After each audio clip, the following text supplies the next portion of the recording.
Saya ingin mengajak kita untuk menyimak mengapa pemuritan menjadi sebuah kebutuhan yang penting bagi sebuah gereja lokal. Bapak Ibu, kalau kita ingat apa yang terjadi di tahun 2020 ketika COVID-19 melanda seluruh dunia, termasuk bagi Indonesia. Pada saat itu, di awal tahun 2020, saya masih ada di Hong Kong dan kami melayani di sana, mengalami satu situasi di mana 7 tahun di sana, tahun terakhir adalah tahun yang paling tidak mudah, tetapi saya bersyukur justru lewat peristiwa COVID ini menyadarkan bahwa gereja Tuhan harus mempersiapkan diri dengan pemuritan. Ketakutan saya pada waktu itu adalah ketika pemerintah Hong Kong berkata kegiatan apapun tidak boleh diselenggarakan.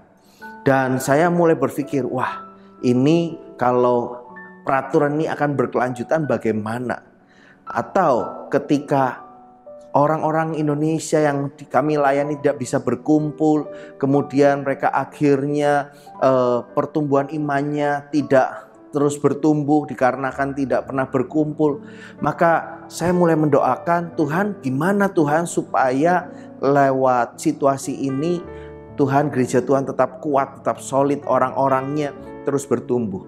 Nah, Tuhan izinkan saya belajar di masa COVID itu, di saat kegiatan-kegiatan gereja sangat terbatas, saya boleh mengikuti beberapa pelatihan yang berkaitan dengan pemuritan.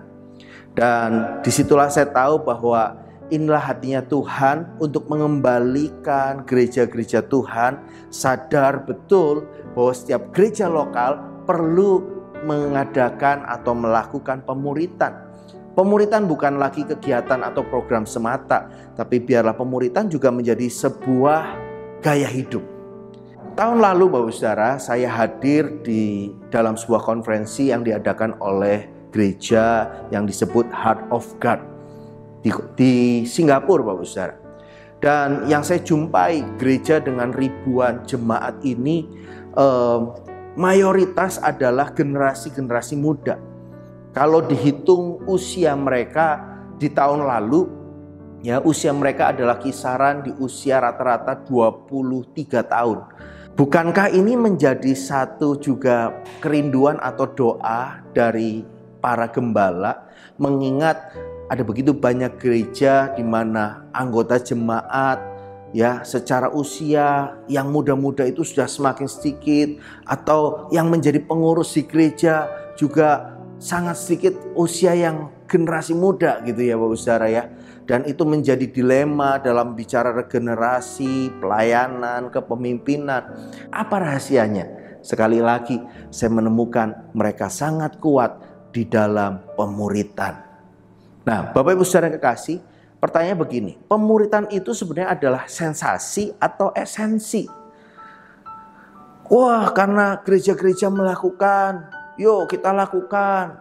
Gereja yang berkembang itu melakukan pemuritan, kita lakuin pemuritan. Sebenarnya, pemuritan bukan hal yang luar biasa. Harusnya pemuritan adalah hal biasa yang dilakukan setiap waktu oleh orang-orang percaya. Karena ya Bapak Saudara, mari kita mengerti, mendalami esensi dari pemuritan. Sebab apa? Pemuritan tidak sama dengan membuat program atau kelas pemuritan. Sesungguhnya pemuritan adalah berbicara tentang esensi mempunyai gaya hidup yang dimuridkan dan memuridkan. Albert Einstein berkata, if you able to define half of your problem to be solved.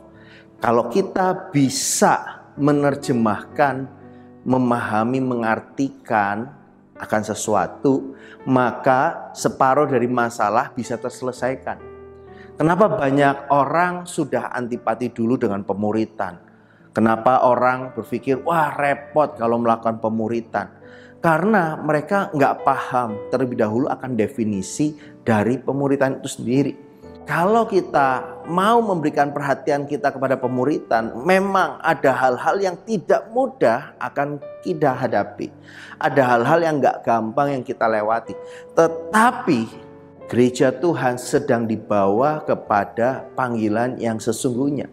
Matius 4 ayat 19, Yesus berkata kepada mereka, "Mari ikutlah aku dan kamu akan kujadikan penjala manusia."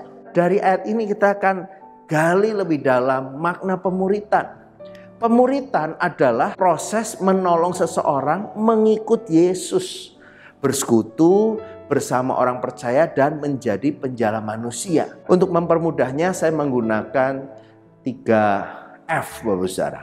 F yang pertama adalah follow. Seseorang belajar mengikuti apa yang dicontohkan, apa yang diteladankan. Seorang pemurid belajar membagikan hidupnya, menceritakan kehidupannya untuk boleh menyemangati, menguatkan yang lain. Bicara tentang kegagalan, tentang proses, dan akhirnya kemenangan. Yang kedua, fellowship. Seorang murid akan ada dalam sebuah persekutuan. Anda dan saya tidak pernah diciptakan menjadi makhluk individualis. Kita diciptakan oleh Tuhan menjadi makhluk sosial, yang artinya kita bergantung. Kita tidak bisa sendirian, kita butuh orang lain. Setiap manusia membutuhkan sebuah komunitas. Pemuritan adalah berbicara di mana seseorang mengikuti seorang model pemurid dan ada di dalam persekutuan. Sebab di dalam persekutuan, pribadi orang itu bisa belajar bertumbuh, bisa belajar menerima dan diterima. Ya, seorang bisa belajar bagaimana mendapatkan berkat dan membagikan berkat. Seseorang bisa belajar menerima teguran dan memberikan masukan. Seorang bisa belajar juga untuk saling menguatkan dan dikuatkan, Bapak Saudara. F yang ketiga adalah fishman, menjadi seorang penjala jiwa. Kadangkala kehidupan orang percaya atau dalam penyampaian firman, pengajaran di gereja lokal, kita ditekankan tentang ayo ikuti kebenaran firman, ajaran firman Tuhan. Ayo masuk dalam komunitas-komunitas sel. Tapi akhirnya yang menjala jiwa, yang menjadi pemberita Injil itu hanya orang-orang tertentu, full-timer gereja mungkin atau pejabat gereja. Dan tidak banyak anak-anak Tuhan yang menjadi penjala jiwa. Mereka takut, mereka nggak ngerti harus bagaimana caranya. Nah, lewat pemuritan kita semua belajar dan diarahkan untuk menjadi penjala manusia.